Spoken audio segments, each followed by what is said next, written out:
26వ తేదీ తెల్లవారుజామున వంగవీటి రంగా హత్య కావించబడ్డారు. బెజవాడ రాజకీయాల్లో ఉవ్వెత్తున ఎగిసిపడిన ఓ కెరటం మృత్యువు కౌగిటికి చేరిపోయింది. రంగా మరణ వార్త ఓ దావాణంలా వ్యాపించింది. రంగా హత్యతో ఆంధ్ర రాష్ట్రమంతా అట్టుడికిపోయింది. బెజవాడలో ఎప్పుడూ లేనంతగా 40 రోజుల పాటు కర్ఫ్యూ విధించారు.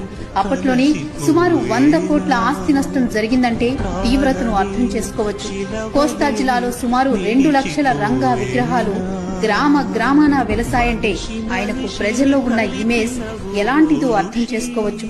కేవలం 7 ఏళ్ల రాజకీయ జీవితంలోనే ఎన్నో మలుపులు, మరెన్నో దుర్ఘటనలు చవిచూసిన రంగా ప్రజాక్షేత్రంలో ప్రజల కోసం పోరాడుతూనే కేవలం 41 ఏళ్లకే అర్థాంతమైపోయారు.